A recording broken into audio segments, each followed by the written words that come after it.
Assalamualaikum warahmatullahi wabarakatuh, sahabat nilaiku dimanapun Anda berada. Senang sekali hari ini, hari Jumat, kita ketemu lagi di Halo Nilaiku yang merupakan edisi ke-13. Betul banget. Sudah memasuki edisi 13 ya? Iya Pak, jadi kali ini menarik banget nih Pak. Saya di sini excited sekali karena diajak jalan-jalan nih. Biar akrab kayaknya enakan manggilnya dua-duanya Akang nih, karena dari Sunda juga ya, dari Tanah Pasundan. Saya diajak jalan-jalan ke Tasikmalaya bersama Kang Danang dan Kang Ogi. Kang Ogi, iya. Kang Ogi, ya. Perkenalkan saya nama kerennya Kang Ogi, nama aslinya Fathuz Zaman. Dan beliau ini ada di sebuah daerah yang ada di sekitar Kecamatan Cisayong, di mana kalau sahabat nilaiku pernah dihebohkan dengan sebuah berita yang viral ya, yaitu bahwa di daerah sini itu ada sebuah lapangan sepak bola yang kelasnya itu memang kelas internasional gitu, kelasnya kelas FIFA gitu, tapi itu merupakan lapangan sepak bola milik BUMDes, milik desa gitu. Dan ini sempat viral juga karena memang cukup bagus gitu ya, walaupun dibandingkan GBK ya bagusan GBK sih. Untuk sekelas kampung ya. Iya. Kita kemarin juga ya Kang Danang, kita udah bahas soal perkopian juga dengan sahabat kita di Garut, ada Pak Warsito dan Pak Erwin. Betul. Ya, beliau adalah selain petani kopi tapi pakar juga ya di daerah sana dan memiliki usaha kopi juga seperti itu. Nah di sini kita lebih ke milenialnya kali ya Pak. Kita bahas era-era sekarang, terutama pas masuk pandemi itu. Mulai bermunculan banyak banget kedai-kedai kopi atau memang bisnis-bisnis yang berbau dengan kopi atau enggak roti-roti berbau kopi. Itu tuh lagi hits banget tuh, lagi booming banget. Nah, kalau gitu kita langsung berkenalan saja sama, silakan diperkenalkan namanya. Halo. Iya. Cerah, udaranya cerah, mudah-mudahan semua juga cerah. Sehat kan ya, sehat? Ya, sehat. Alhamdulillah sehat. Barusan dari kota berapa menit sampai ke Kampung Kolecer ini? Lumayan. Ya di setengah jam ada, 30 menit. Nah, Kang bisa cerita dulu Kang soal Kampung Kolecer ini gimana? Itu konsepnya sehingga masyarakat di sana membuat sebuah kampung wisata gitu. Oh iya betul. Pada dasarnya ini adalah wisata rekayasa ya. Kampung yang memang dulunya punya sejarah tentang kolecer. Kolecer itu adalah sebuah alat tradisional, baling-baling bambu gitu, dengan panggilan kolecer gitu. Nah, di mana Doraemon juga sebetulnya dari sini awalnya mungkin ya? Mungkin bisa saja sejarah, karena kan Jepang pernah menduduki Indonesia dulu. Oh iya betul. Ini ngaco. Nah, bercanda. Cocokologi. Maksakologi tuh. Nah, ini adalah kampung kolecer ini. Basicnya adalah kampung wisata rekayasa yang berbasis kearifan lokal. Begitu. Di mana dulu sejarahnya memang di sini banyak kolecer. Sehingga digali kembali. Ini menjadi sebuah nostalgia ya bagi orang-orang yang pernah mengenal zamannya itu. Nah, karena memang banyak sekali kolecer dipasang gitu, sehingga menjadi sebuah daya tarik gitu. Akhirnya banyak orang yang berkunjung dan mereka mempostingkan melalui akun-akun media sosial sehingga menjadi viral gitu. Sejak kapan tuh Kang dibuka? Itu awal-awal mulai new normal.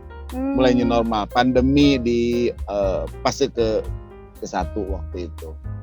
Oh iya. Nah, sehingga ini menjadi sebuah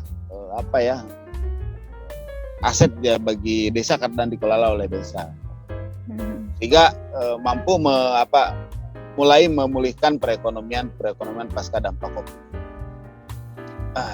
Nah, itu sejarah awalnya memang kolecer ini, kampung kolecer ini awalnya memang namanya bukan kampung kolecer, Kampung Wangun. Namun karena di situ banyak kolecer dan ada sempat dibuat beberapa kali festival, sehingga ini mulai diberi predikat kampung ini menjadi kampung kolecer. Gitu. Dan itu kapan tercetus Kang? Sejak kapan tercetus misalnya dari pemikiran siapa atau pemikiran bersama seperti itu? Yuk kita bangun aja sekalian gitu karena ini tempat sudah memenuhi kriteria view-nya bagus, gitu kan? Oke. Ini memang awalnya ada diskusi-diskusi kecil, ada tokoh-tokoh masyarakat dengan kepala desa. Nah, ini bagian dari inisiatif kepala desa desa Cisayong sendiri gitu. Nah akhirnya semua sepakat. Namun ini kan dibicarakan dengan banyak tokoh masyarakat, berbagai elemen masyarakat di desa Cisayong ini dan sepakat. Dan ini dibangun dengan swadaya ya, kearifan lokalnya kuat sekali. Swadaya dari setiap RT itu menyumbangkan berapa banyak kolecer sehingga terkumpul menjadi ratusan kolecer. Ya bahkan dari luar desa Cisayong juga ada yang menyumbangkan pada akhirnya karena mereka merasa wah ini sesuatu yang menjadi menarik, tarik ya. Bernostalgia. Mereka yang pernah mengalami di zamannya bernostalgia untuk mengenang kembali kolecer. Karena pada dasarnya fungsi kolecer itu waktu itu memang sejarahnya katanya bahwa kolecer itu ada ketika menjelang musim panen di area pesawahan. Fungsinya adalah untuk mengusir hama-hama gitu, hama burung, hama belalang, sehingga ketika menancapkan kolecer banyak itu dipilih tempat yang memang di pesawahan gitu, karena memang fungsinya itu.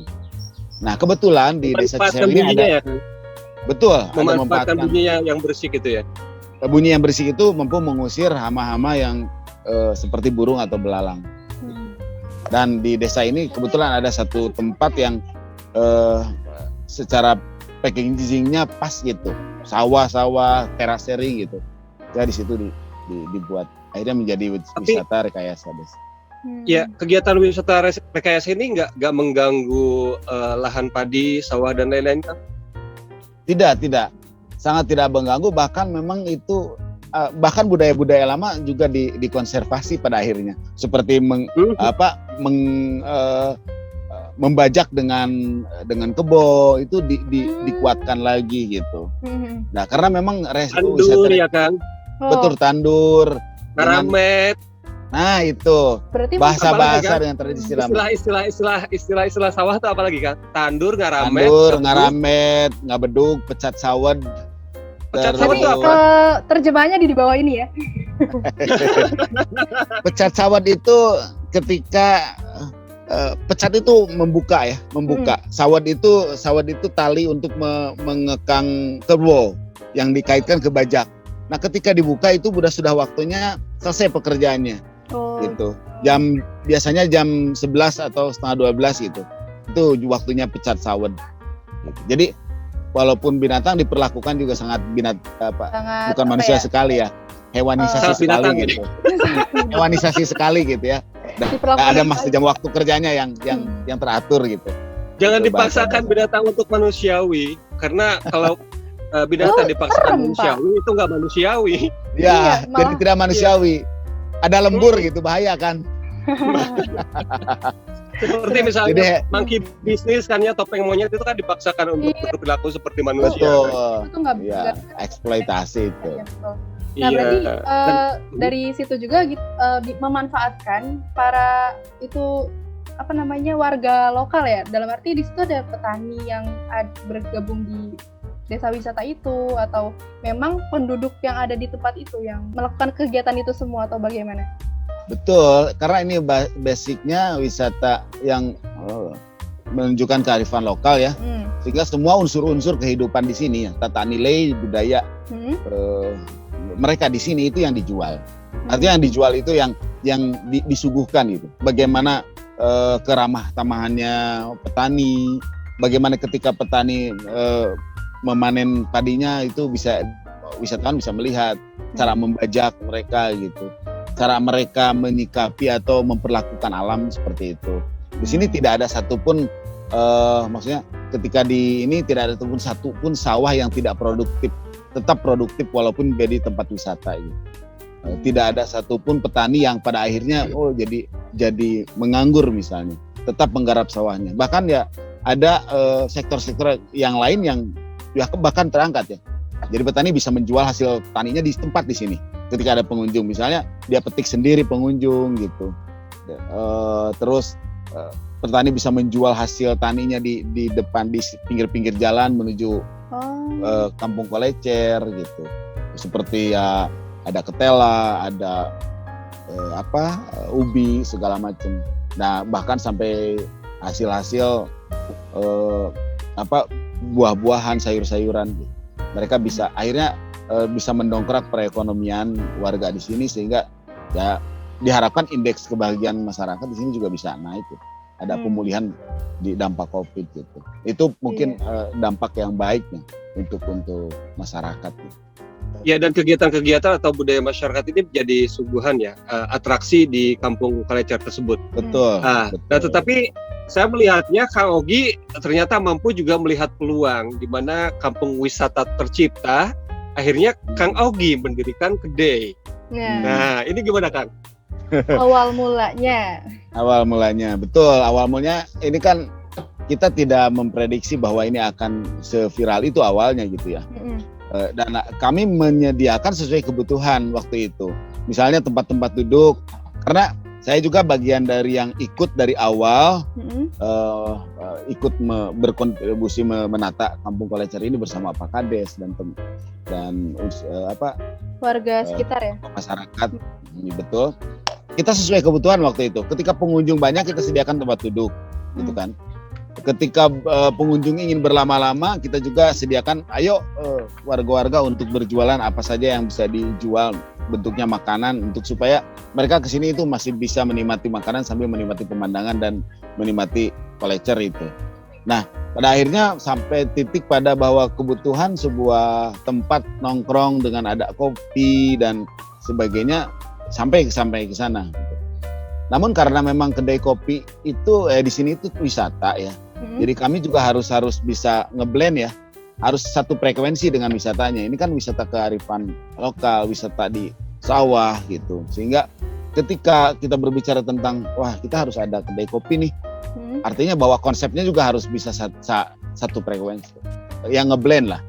Konsepnya harus bisa masuk gitu ke wisata ini. Nah, akhirnya saya yang karena saya sempat punya kedai sebelumnya, jadi saya yang menyanggupi gitu ke teman-teman di desa, di Bumbe, saya menyanggupi, oke, saya yang buat kedainya gitu, dan kita akan bikin konsep yang juga menunjang para wisatanya supaya bagaimana kedai ini bisa ada di tengah sawah tapi ya nyambung gitu.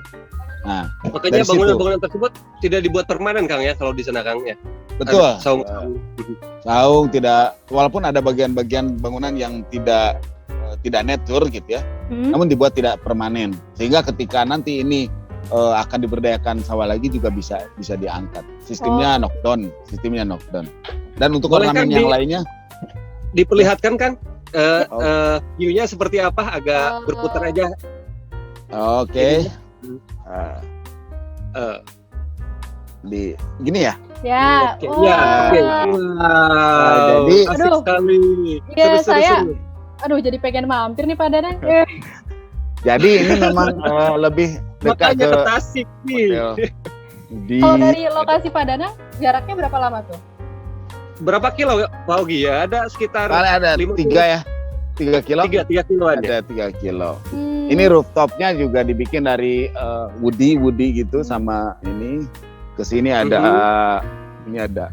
Nah, bisa tiduran sampai santai menikmati suara-suara. Ini kan ada kolamnya juga. Ada air, suara angin, ada suara burung masih jadi, kuat. Nah, ini juga ada. Betul. Asri. Ini terak sharingnya. Sini juga ada tanam pohon kopi untuk edukasi saja ya. Pohon kopi untuk edukasi saja itu. Mengenalkan yang bahwa ini loh Arabica atau Robusta kan? Yang ini ada Robusta dan Arabica. Yang di bawah itu Robusta, yang di atas ini ada Arabica. Dari jenisnya SGR ya. Ini SGR. Baru sekitar Sigara Luntang ya ini yang satu. Ini usianya sekitar 7 bulan ya. 7 bulan ada. 7 bulan masih balita ya? Masih balita. Ini baru menggeliat gitu dan tumbuh subur. Nah, ini hanya untuk edukasi saja bahwa di sini memang biji itu lahir dari pohon ini misalnya. Seperti inilah modelnya seperti itu. Begitu kita dibuat. Ya, jadi selain menyediakan kopi di kedainya, tapi juga mengedukasi masyarakatnya yang berkunjung, betul. Jadi kita juga mengedukasi. Kenapa kan perlu diedukasi kan? Begini ya, kita juga perlu mengenalkan kepada masyarakat, bukan hanya masyarakat saja. Masyarakat itu cukup disajikan saja dan wah, ini enak sudah selesai seperti itu. Masyarakat kita harus tahu, harus dikasih tahu, diinformasikan proses bagaimana kopi itu bisa dari mulai hulu sampai hilir dan disajikan itu. Saya rasa masyarakat harus tahu sehingga bisa menghargai kopi itu sendiri, begitu. Okay. Biar tahu juga kalau misalnya prosesnya tuh nggak lama loh gitu. Saya juga kemarin baru teredukasi nih mengenai kopi ketika kita ngobrol dengan Pak Warsito dan Pak Erwin ya, Kang Danang gitu. Nah, betul sekali. Setelah sehingga itu, ini mirip sequel. Kalau kemarin kita bicara kopi di wilayah roastery, sekarang bicara kopi di wilayah kedai gitu. Nah, kalau tadi udah bicara bahwa Kang Ogi ini memanfaatkan peluang di Kampung Kolecer, walaupun sebenarnya enggak ini ya Kang, awalnya enggak terpikir juga untuk menyediakan kedai di situ kan? Awalnya tidak terpikirkan, namun di situ ternyata ada kebutuhan sehingga kita membaca peluang itu. Dan juga kita harus juga menunjang pariwisata. Kalau misalnya ke sini ya datang dan ya masyarakat hanya melihat terus pulang lagi kan, kasihan lah gitu. Iya, pada akhirnya kita sediakan juga tempatnya untuk bisa nongkrong, menikmati lebih lama gitu. Dan kebutuhan kopi itu ternyata hadir gitu. Ada kebutuhan kopi di situ. Nah, potensial kita tangkap menjadi sebuah peluang bisnis usaha juga. Dan bisnis usaha ini juga kita memberdayakan warga sekitar untuk kita melatih barista, melatih penyeduh ya. Penyeduh atau baristanya warga sini kita latih gitu. Ada semua pekerjanya di sini. Kita kenalkan kopi ini, akhirnya juga mereka juga bisa menginformasikan kembali sehingga kesini itu mereka bukan hanya sekedar ngopi tapi juga berdiskusi tentang kopi, bahwa kekayaan kopi, apa potensi alam di kita ini, potensi kopi Tasikmalaya itu besar sebenarnya gitu. Kalau dari mulai hulu sampai hilir itu teredukasi itu. Teredukasi artinya bisa menjaga kualitas kopinya. Begitu. Ya, dengan kata lain Kak Ogi tadi ingin mengatakan bahwa setiap peluang itu harus kita manfaatkan saat itu juga ya, karena lewat 1, 2, 3 menit aja kayaknya tertinggalnya. Betul. Ya kan? Dan itulah kenapa manfaat ketika dipergunakan dengan baik, langsung ditangkap, akhirnya kampung ini menjadi maju, Kang ya. Betul. Nah, ketika kalau peluang itu misal dibiarkan terlewat begitu saja, nah ada potensi-potensi yang tidak termanfaatkan gitu. Misalnya gini, ketika kedai ini kita ambil peluangnya, ini bagus nih misalnya, banyak pengunjung di sini kita ambil dan buka apa yang paling tepat misalnya untuk kopi di sini. Nah di situ ada warga yang terberdayakan sebagai pekerja, sebagai barista. Terus ada kita kan butuh bahan banyak selain kopi juga ada food ya, ada makanan cemilan. Nah kita juga bisa menangkap peluang itu bahwa ini warga di sini berpeluang yang bisa mampu membuat makanan seperti apa bisa disimpan di sini gitu, bisa berdagang sama-sama pada akhirnya gitu. Nah diawali dari sebuah ide untuk membuat kedai kopi, akhirnya panjang ke makanan segala macam dan bisa terberdayakan gitu. Nah itu. Jadi apa yang diungkapkan sama Kang Ogi ini barangkali juga menginspirasi sahabat Nilaiku ya. Sahabat Nilaiku yang sekarang sudah install aplikasi Nilaiku, kemudian berpikir, aduh kalau saya belum punya produk. Nah tadi Kang Ogi udah bilang sebetulnya ada banyak peluang kalau misalnya kita bisa tangkap gitu kan. Kalaupun misalnya nggak punya produk kan juga bisa membantu produknya teman. Misalnya saya bantu Kang Ogi deh buat mempromosikan Nilaiku misalnya gitu kan. Atau saya bantu Viana yang punya produk apa, Vi? Di rumah ada produk apa? Kalau misalnya contohnya nih Pak, masker misalnya. Nah, itu bisa kita jualkan. Jadi apapun itu produknya, mau itu ada wujudnya atau misalnya ada juga kan Pak sahabat Nilaiku yang jualan pulsa di aplikasi Nilaiku. Itu tuh seru banget gitu. Nanti mungkin bisa dicoba juga install ke Play Store seperti itu. Oke. Nah, kembali lagi ke kopi nih Pak. Silakan. Balik ke kopi. Tadi kan di sana berarti bahan bakunya juga. Kembali ke kopi, saya sebut dulu ya. Iya silakan Pak. Silakan Kang Kenanan. Jadi gini, untuk kopi yang ada di sana yang di desa wisata, kalau kedainya namanya Kampung Kolecer.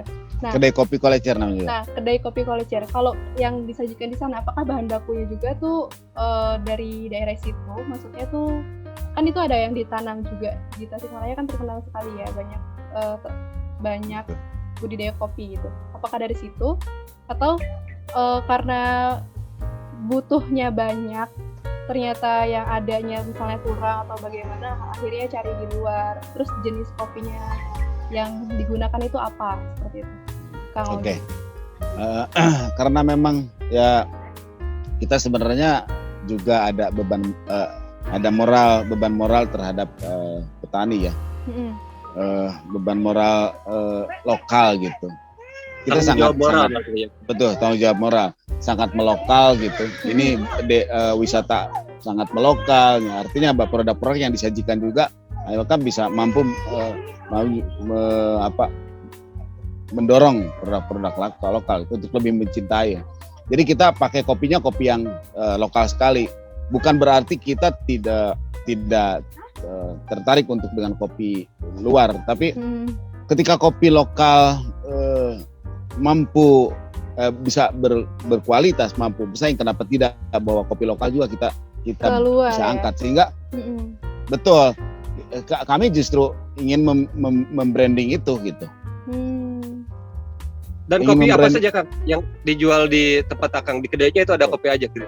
Ini kopi brandnya sih kopi Galunggung saja. Karena memang ikon Tasikmalaya itu Galunggung ya. Tapi kopinya kami ambil dari berbagai daerah yang gugusan Galunggung gitu.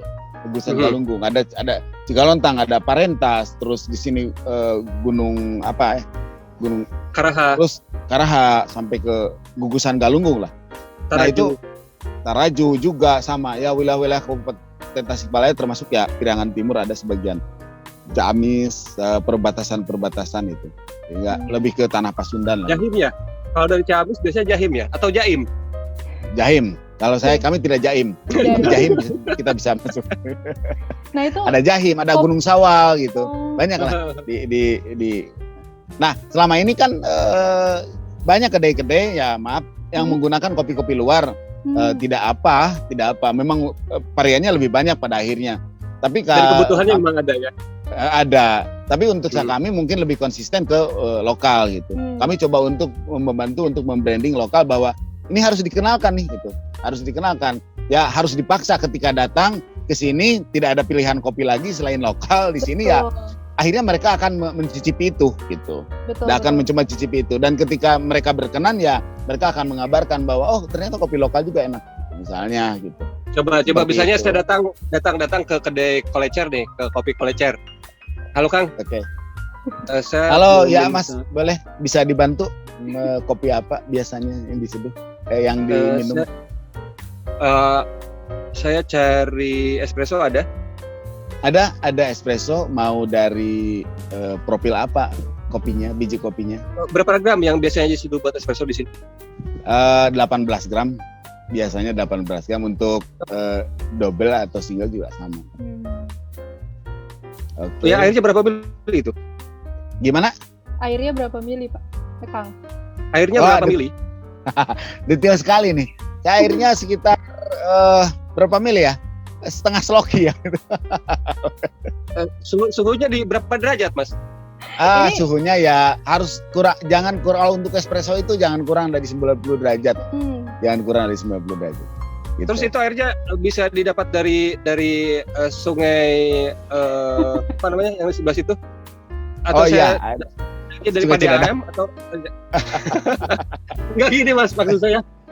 Kalau penikmat kopi biasanya suka banyak minta ya, banyak tanya Betul, juga. betul.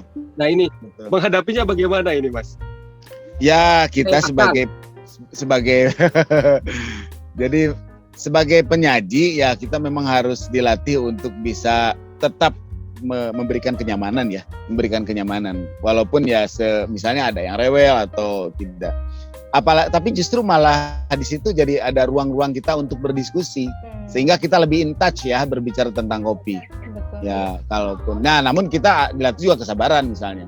Jangan mudi gitu kalau untuk penyaji itu. Misalnya ini rebel nih, Mas, saya pinginnya begini ya, rasionya segini ya, pokoknya begini ya. Kalau misalnya nah kita bisa begini, Mas, kalau misalnya ingin yang sangat sesuai dengan keinginan Mas, kita open bar Mas, silahkan bisa bar dipergunakan. Gitu sepertinya Mas barista ya, gitu. Nah kita juga lebih pernah ya open bar gitu. Iya, pada akhirnya kami open bar saja. Silakan Mas, kalau Mas barista, wah paham sekali tentang kopi. Mungkin kita bisa sama-sama belajar nantinya gitu. Pada akhirnya gitu. Jadi kita tidak bersetegang. Namun tapi kalau kira-kira dia bertanyanya memang ingin mengenal kopi, ya kita sangat antusias untuk bisa menjelaskan gitu. Betul. Begitu. Nah, itu kan dari segi sisi yang memang pecinta kopi, penikmat kopi atau memang benar-benar sudah sangat kenal dengan kopi gitu. Kalau misalnya yang hadir ke sana yang memang benar-benar tidak tahu apa-apa saja tentang kopi, tapi ya suka minum kopi. Ada collector itu disajikan kopi apa saja ya? Maksudnya ada yang kalau sekarang nih banyaknya kalau ini kan yang sudah cup, kemudian sudah campuran gitu kan. Lebih banyaknya seperti itu yang dijual-jual sekarang ini yang kopi santuy namanya itu. Kopi santuy itu namanya. Kalau kita sih ada dua base ya. Ada manual brew sama base espresso.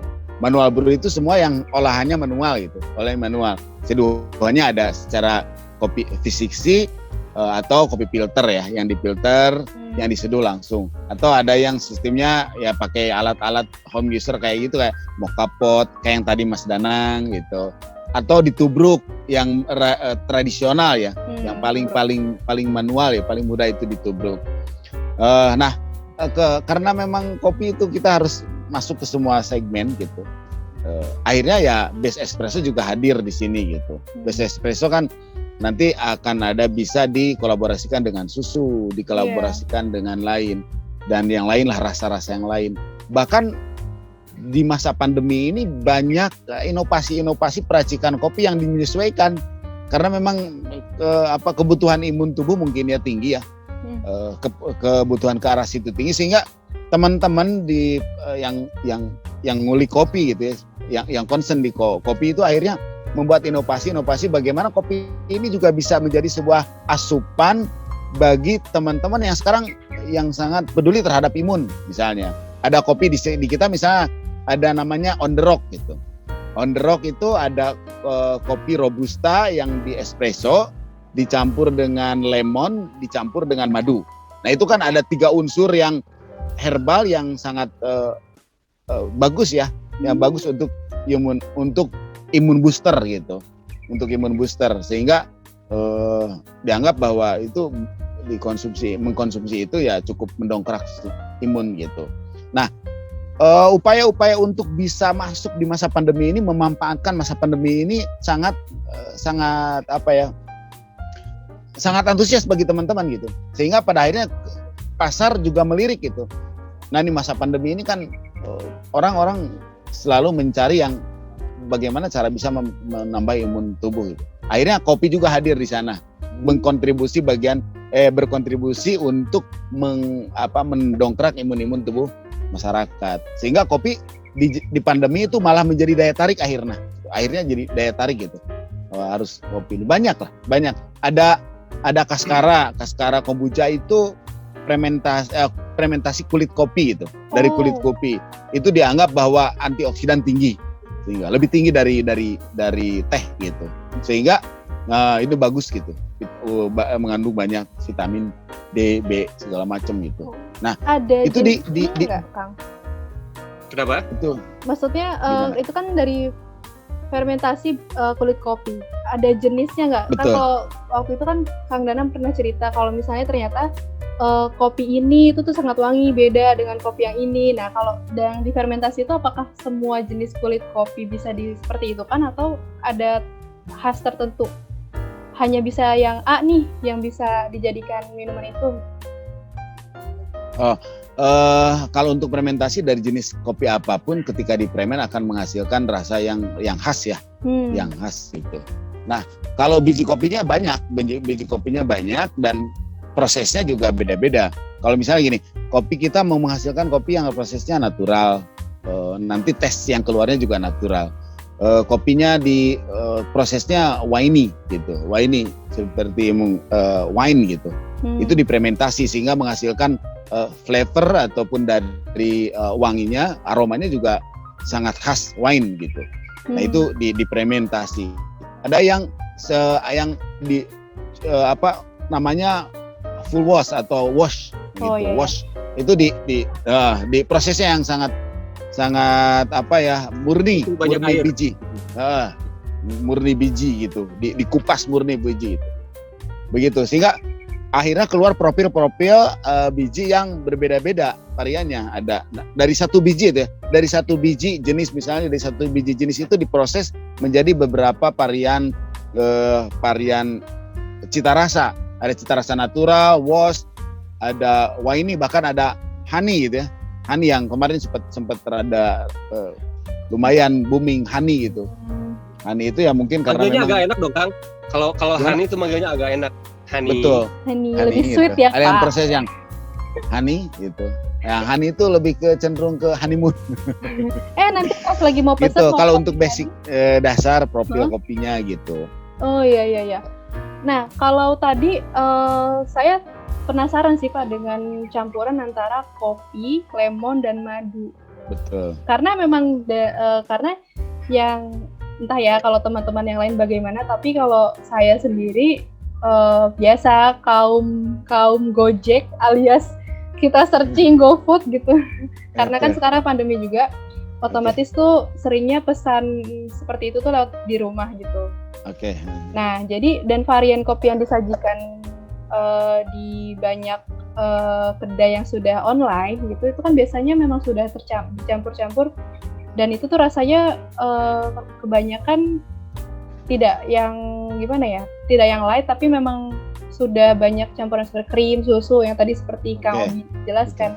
Nah, kalau dari kedai Kolecer ini apakah ada yang seperti itu juga, dalam arti pandemi nih, ketika orang tidak bisa hadir ke sana, apakah si kopi-kopi ini bisa dijangkau oleh teman-teman yang cuman bisa dari rumah aja nih gitu. Oke, iya. Betul. Ketika pandemi kita langsung menyesuaikan sih. Karena memang juga lahirnya di awal-awal pandemi kita ya. Sehingga menyesuaikan bahwa dengan kondisi saat ini kita bisa take away, bisa melalui online gitu ya. Melalui pakai jasa-jasa titipan segala macam, itu kita lakukan secara online juga kita lakukan. Sehingga jadi bisa dijangkau gitu. Nah, untuk varian rasa yang menyesuaikan pandemi seperti tadi juga menjadi sebuah terobosan pada akhirnya gitu. Ada di saat jenuh di rumah saja, kopi begitu saja gitu. Ada kopi yang tadi base espresso, ada rasa susu ini gitu. Jadi kita membuat inovasi terus tidak berhenti gitu. Supaya ya peminum kopi juga tidak stuck di sana gitu. Gitu. Apalagi kan minumnya di rumah. Kalau misalnya minumnya di kedai dalam kondisi tidak pandemi, bukan suasana lebih enak, lebih hidup gitu. Kalau di rumah artinya bahwa ketika di rumah kalau minum kopinya itu saja juga jenuh gitu. Sehingga kita membuat inovasi terus berinovasi. Ada tadi yang dari kulit, kopi Cascara Kombucha, terus ada on the rock gitu, dari yang kopi madu sama lemon gitu. Terus kita buat lagi ada Black Shalom gitu. Black Shalom itu ada baru tuh. Black Shalom itu kopi dari Robusta dicampurnya sama sama liquid sih, pakai ada liquid gitu, pakai liquidnya brew kakao gitu. Terus ditambah juga lemon, masih ditambah lemon. Kalau itu pakai madu, yang sekarang pakai pakai liquid rasa brew kakao begitu. Oke, Kang. Berbicara tentang pandemi, Kang. Ini tentu tingkat kunjungan ke Kampung Kolecer ini kan, kalau viral itu semakin viral dia semakin banyak pengunjung. Nah, ini tentu ini juga ya, diatur juga ya tingkat kunjungan ke sana.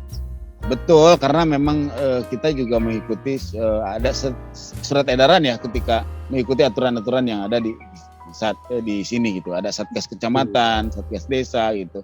Dia selalu berkoordinasi bagaimana supaya prokesnya masih tetap bisa dijalankan gitu. Kalau kunjungan juga banyak, prokesnya tetap dijalankan. Misalnya ada tempat cuci tangan, terus karena memang ini wisatanya sangat terbuka ya, nyaris tidak banyak indoor gitu, nyaris terbuka lah semua outdoor, sehingga kita masih bisa menjaga social distancing di antara ini. Hanya diarahkan saja tidak berkerumun. Itu kan masih banyak.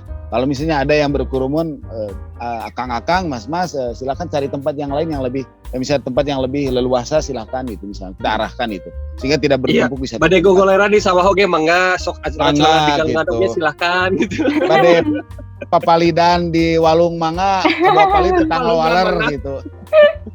Iya, kemarin kan memang sudah sempat agak mereda ya, meskipun bukan mereda juga sih pandeminya. Nah, sekarang kan kita diumumkan lagi untuk PPKM.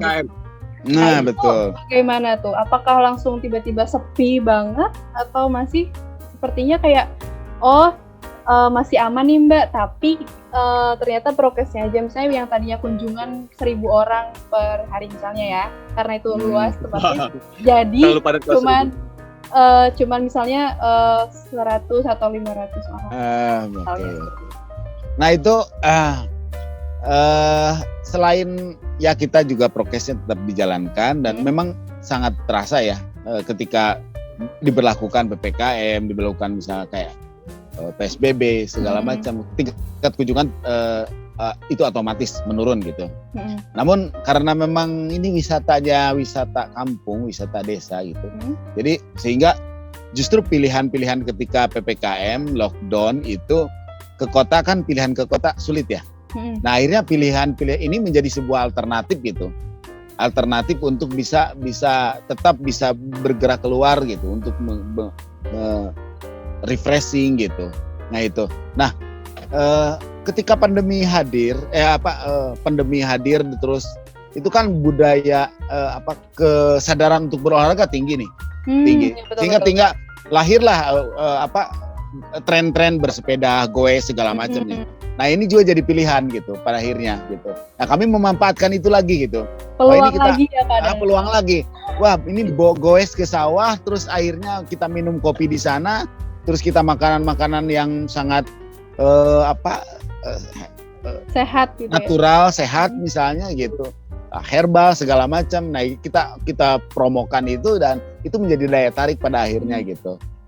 Yang jelas di masa pandemi ini, di masa pandemi ini keamanan sama kenyamanan wisatawan itu merupakan syarat mutlak ya. Jangan sampai ada yang terancam atau khawatir soal adanya pandemi ini, dan memastikan nggak ada gangguan yang datang gitu kan, mengenai ketidaknyamanan. Betul, sehingga kita meminimalisir melakukan antisipasi sejak awal gitu, bahwa di sini prokesnya sangat dijalankan, terus kita mengikuti semua aturan main di masa pandemi gitu.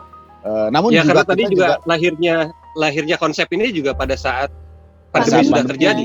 Betul, jadi kita sangat siap sekali gitu dengan kondisi pandemi ini gitu, sangat siap sekali begitu. Penasaran sih Kang Danen, Kang Ogi, kopi kedai Kolecer ini range harganya berapa nih? Kemudian terus yang paling sering banyak konsumen pesan itu tuh yang mana? Bener ya. Oke. Ini testimoninya ada Kang Danang tuh. Ya, silakan Kang Danang. Kalau saya nama dulu sedikit ya. Sedikit. namain dulu sedikit. Bentar, Ini ada ramai motor, bentar. Betul. Wisata desa ya, yang berbasic dari kearifan lokal. Otomatis kami juga harus sangat arif gitu. Dari segi range harga juga sangat arif. Wisata desa ya sangat mendesa sekali gitu. Pada akhirnya kita range harganya tidak terlalu di bawah rata-rata kedai-kedai yang lain gitu. Kedai-kedai yang lain sangat gitu. terjangkau sih. Kalau dari pengalaman saya, Vi, bahkan mungkin kalau saya tidak berasa bayar karena memang digratisin sama beliau. Oke, pengalaman saya ke kedai kopi Kolecer itu thumbs up. Ya, karena apa? Karena pertama cerita di balik kopinya itu luar biasa. Kita bisa berbagi wawasan kekopian gitu kan. Pada akhirnya kalau kita bisa berbagi wawasan kopi, ini tidak berasa paling kopi ya Kang ya. Betul. Kalau kita selalu berbagi wawasan kopi, kita tidak berasa paling kopi. Itu istilah saya seperti itu gitu. Nah kalau dari rasa, jadi sepertinya kita nothing di antara kopi. Iya, kita nothing di antara kopi. Kenapa tuh? Kenapa bisa ada statement seperti itu? Oh, kalau bicara kopi, saya bilang juga 5 tahun nggak bakal selesai gitu kan. Dalam satu pelita itu nggak bakal selesai. Karena saking serunya banyak ya. Cerita seru, banyak cerita lucu dan banyak cerita yang juga kadang-kadang buat yang baper ini yang main perasaan gitu kalau bicara kopi gitu. Hanya saja begini ya. Kalau tadi ditanya bagaimana Kang rasanya mantap ya. Tiap orang memiliki selera masing-masing. Betul. Tapi kalau misalnya kita berbicara tentang kedai Kolecer, generalnya ya jelas dari semua hal, misalnya presentasi, kemudian penyajian, rasa dan lain-lain, ya baik. Iya. Kosakata baru tuh, pembenaran baru ya baik. Jadi kalau misalnya buat teman-teman yang di luar Tasik nih, kan kalau tadi kan harus ke Tasik dulu sambil sambil kita tuh benar-benar mengenal Tasik Malaya dengan keindahan alamnya gitu kan. Jadi dengan mampir ke sana kemudian kita ditawarkan oleh untuk melayani orderan dari luar yang sudah siap diminum gitu ya, kan. Paling sebenarnya kami belum pernah ya untuk melayani dalam bentuknya kemasan untuk jauh gitu ya. Karena ini sangat emang dinikmatinya fresh gitu ya. Iya betul. Namun ya karena memang dari bahan itu juga bahan yang bisa diawetkan karena kopi itu memang dasarnya cukup bertahan lama gitu ya. Nah, sehingga kami kemungkinan ya kedepannya juga membuat inovasi bahwa ini menjadi sebuah kemasan yang seperti seperti nanti akan diseduh sendiri di sana gitu ya dengan kita kasih tutorialnya gitu dan bahan-bahannya yang tinggal langsung seduh gitu. Bisa seperti itu. Tasik Malaya gitu. Khas kedai Kolecer. Betul, supaya juga ini tetap cita rasanya juga tetap berubah, tetap fresh gitu ya ketika disajikan di sana gitu. Karena sangat mudah menyajikannya gitu. Sangat mudah. Gitu. Oke Kang, kalau gimana? Kalau tadi kita bicara tentang kopi, bagaimana kita sekarang berbicara tentang kewirausahaannya ya. Di mana ada berbagai hal menarik yang sebetulnya ini nggak semua orang memiliki jiwa wirausaha. Nah untuk Akang sendiri, apakah Akang amang deh jadinya? Akang bebas. Apakah Kak Ogi ini sudah tertutor dari sejak kecil bahwa nanti bakal terlahir sebagai seorang pengusaha? Betul. Tidak sama sekali. Saya juga bahkan tidak terpikirkan bahwa saya membuka usaha ini gitu. Basic saya itu dulu memang sekolah pendidikan ya. Setelah itu justru saya tidak nyambung. Saya ke dunia jurnalis gitu. Saya sempat menjadi sebuah kontributor TV swasta gitu ya. Nah dari pengalaman kami liputan di lapangan malah menjadi banyak inspirasi itu. Saya terinspirasi kopi sendiri ya banyak liputan waktu itu, banyak liputan. Nah setelah itu kami sama sekali tidak punya kalau misalnya keturunan misalnya basic keturunan pengusaha atau sebagainya. Tidak ada sama sekali. Tapi keturunan darah biru ada kan? ada campuran biru sama merah muda itu waktu itu. Sepertinya Anda keturunan Eyang Jaya Sakti ya. Betul. Kalau bahasa Sunda itu tidak ada cupat katanya untuk usaha gitu. Karena memang tidak cupat itu B. Nah, lanjut Kang. Betul. Nah setelah itu, tapi memang ketika kita banyak berkomunikasi, akhirnya peluang itu hadir. Kita belajar menangkap peluang itu, gitu. Dan ketika kita coba gitu, ternyata ya dunia yang baru yang saya sangat tertarik sekali, excited sekali gitu dengan menggeluti dunia baru ini gitu pada akhirnya, sehingga melahirkan keinginan membuka kedai gitu. Dan sampai sekarang kan sudah alhamdulillah sudah ada cabang untuk kolecer itu di daerah kota gitu. Daerah kota di mana Kang? Jadi di jalan mana? Di Cilolohan, itu dekat kampus Unsil gitu. Jalan Cilolohan dekat kampus. Iya, teman-teman yang di Tasik yang dekat daerah kampus Unsil ya. Oke. Mampir ke kedai cabang di sana, kedai kolecer. Kedai kopi kolecer. Kedai kopi di kolecer. Cilolohan ya. Oke Kang, kalau sekarang sudah buka cabang seperti itu artinya Akang sudah bisa mengepakkan saya di dunia wirausaha. Nah, kira-kira mentalitas seperti apa yang harus dimiliki oleh seorang pengusaha? Iya, terutama para milenial nih. Yang mau mencoba. Terlebih sekarang gitu kan. Iya. Terlebih sekarang menghadapi masa-masa yang dianggap sulit oleh kebanyakan orang. Rata-rata orang roda ekonomi perputarannya seperti aja sih gitu kan. Tetapi di sisi lain ternyata ada orang di masa pandemi yang mampu membuka usaha seperti Kang Ogi ini. Iya betul. Ya Kang, gimana Kang? Dan ini ya emang lagi tren banget ya kayaknya Kang Danang untuk anak muda ini membuka usaha gitu saat pandemi. Oke. Kalau saya sih jangan pernah takut untuk mencoba ya tentunya gitu. Tapi yang kedua, sebenarnya keberanian untuk mengambil keputusan saya mengambil sesuatu misalnya dunia baru itu penting. Itu penting ya. Jadi itu menantang siapa? Menantang keadaan atau menantang diri sendiri? Kalau tadi berani. Berani menantang diri sendiri pada akhirnya sebenarnya. Kalau keadaan itu betul. Keadaan itu nanti akan situasional pada akhirnya gitu ya. Kalau menantang keadaan diri sendiri, nih saya memilih zona-zona aman atau kita memilih menaklukkan challenge misalnya gitu. Gitu.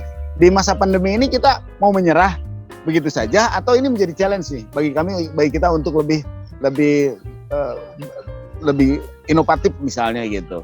Nah, seperti banyak teman-teman yang justru di masa pandemi ini mereka menemukan peluang-peluang baru dan ide-ide baru gitu.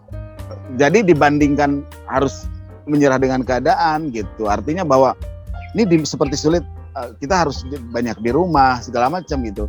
Apa yang bisa dilakukan pada akhirnya? Nah, itu satu pertimbangan boleh, tapi keberanian untuk bisa menaklukkan menaklukkan tantangan-tantangan yang ada di dalam diri itu yang penting satu di masa pandemi ini khususnya begitu. Nah, untuk urusan yang lain-lainnya semua kita berjalan perlahan tapi pasti gitu, seperti itu. Mungkin begitu. Banyak orang yang melakukan segala sesuatu itu berdasarkan hobi biasanya gitu kan. Misalnya hobi di garasi nongkrong, garasi jadi tempat usaha gitu kan.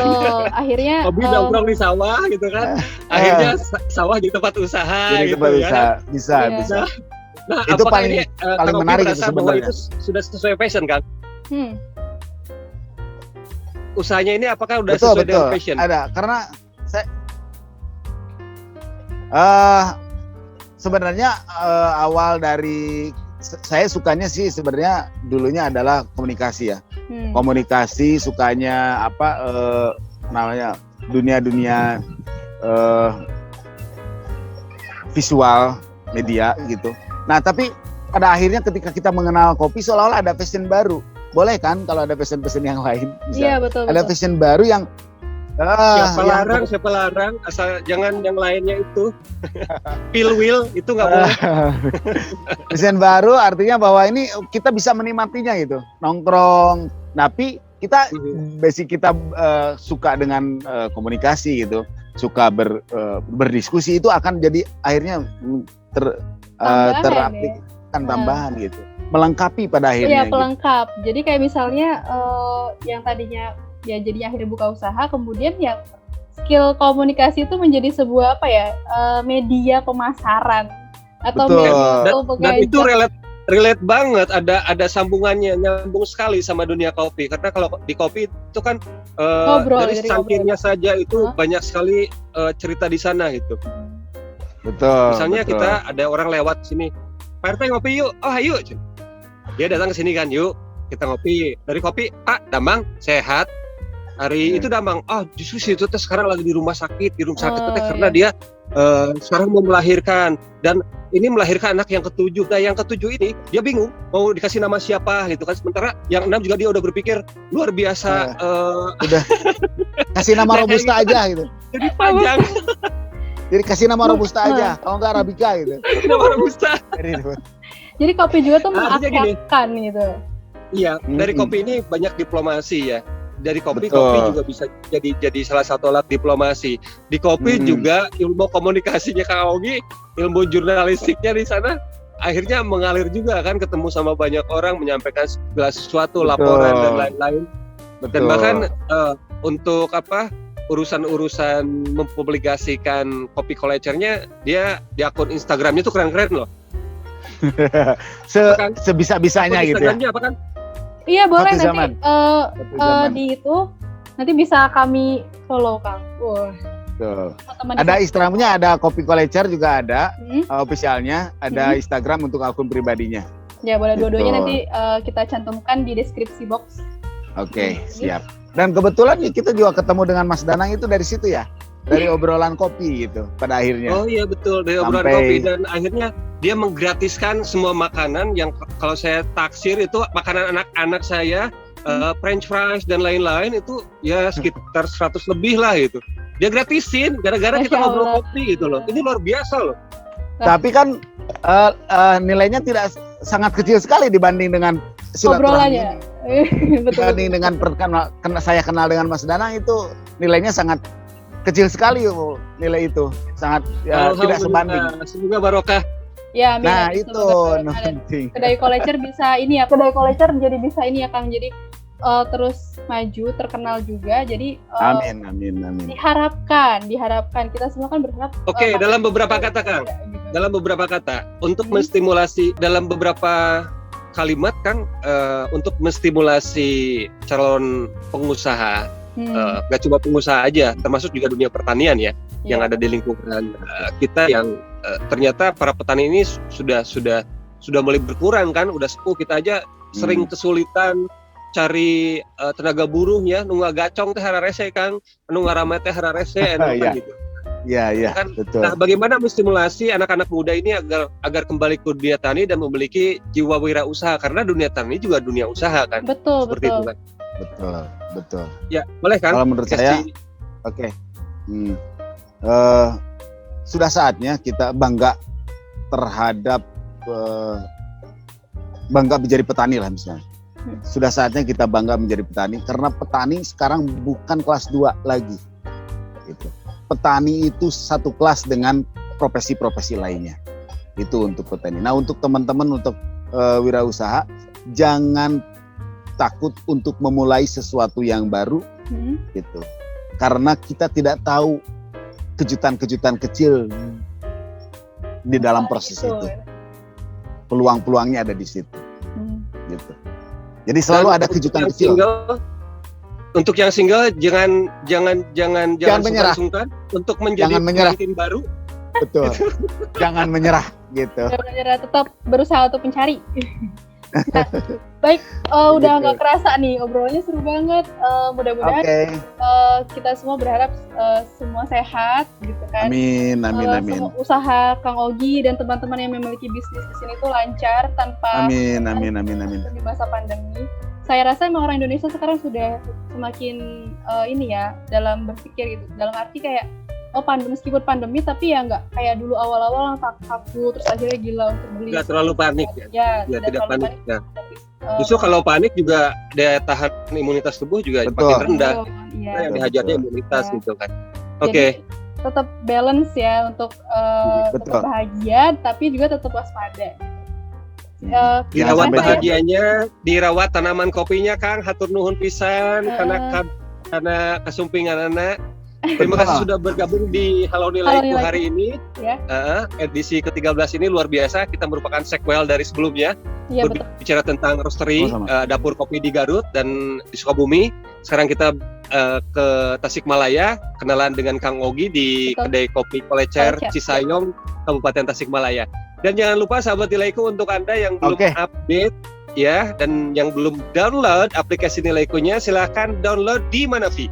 Di Play Store, hanya di Play Store satu-satunya gitu. Jadi kami akan terus menghadirkan aplikasi yang sangat menarik ya Pak Danang untuk mempermudah bisnis usaha Anda dalam mempromosikan usaha Anda gitu tanpa ribet. Terutama untuk para pelaku usaha kecil menengah dan para petani yang ada di Indonesia. Betul, gratis tanpa biaya apapun. Oh, gratis. Seperti itu. Ya, linknya nanti ada di deskripsi ya. Iya, linknya ada. Atau bisa Kak Odi. Kami mantap. Terima kasih. Mudah-mudahan sukses kamu untuk bisa. Nilaiku ya. Amin. Terima kasih. Terima kasih. Kita bisa mampir ke sana, benar-benar bisa ditunggu. Menikmati kopinya. Oke, ditunggu. Ya, Kita sajikan salam terbaik. usaha muda. Cayo. Ya. Arigatou gozaimasu.